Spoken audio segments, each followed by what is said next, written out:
Greetings, everyone, and welcome. It is time. It is time. New chapter, new island, new everything. Now, the music we just heard in the title screen there was, sorry, it always gets me a little teary-eyed, especially with each successive chapter that I'm a part of this experience. Um, that was the music from the first end event, the end of chapter one, which was just called The End. And it was the event that basically nuked the original island, and where it infamously, the game was offline for several days with just the black hole visible.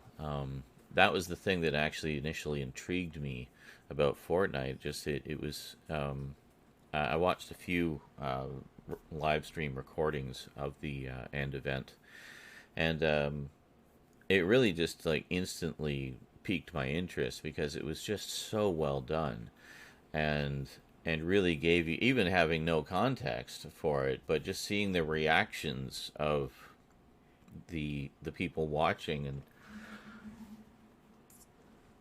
they were literally like brought to tears.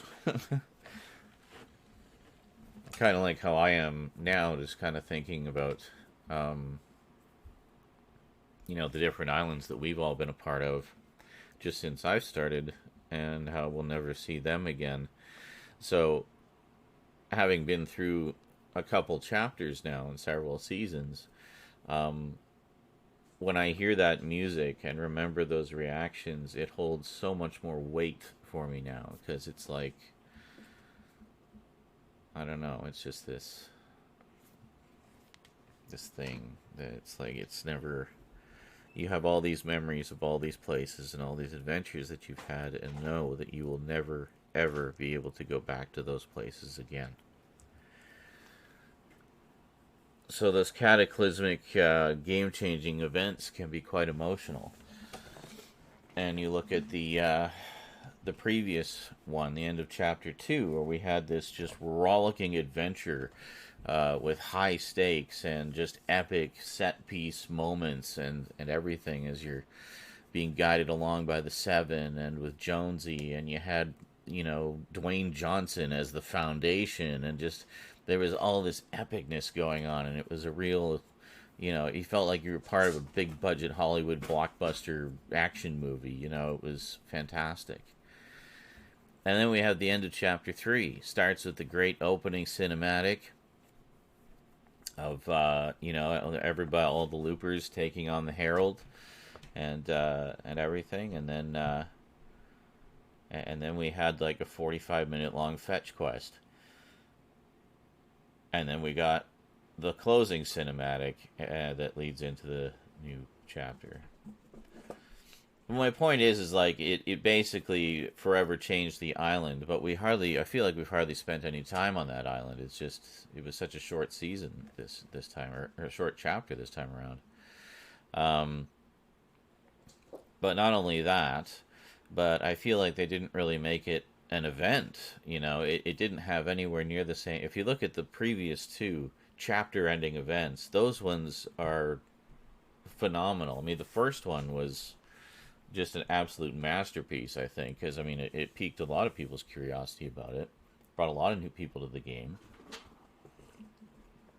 and it was a spectacular finale for anyone who had been there during chapter one. And then chapter two, very similar, had like a lot of weight to it, and for all those people like me who started with chapter two.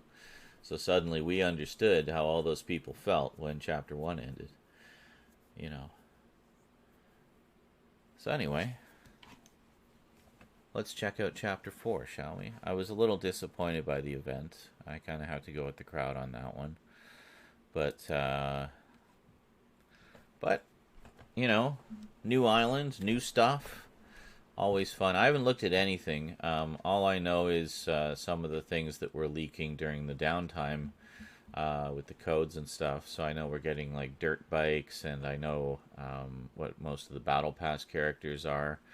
I know we're finally getting a Hulk skin, so pretty stoked about that. Hulk's my boy. Got my stack of Hulk comics right next to me, actually, this stack of books here. And then I got a stack of all my Hulk movies and DVDs and cartoons and everything else. Um, just behind them on the old computer. And it's not a good place for them. I should really move them because the cats keep crashing through them and knocking them all over the floor. They got a couple of scratches on them. But anyway, let's get into Fortnite, shall we?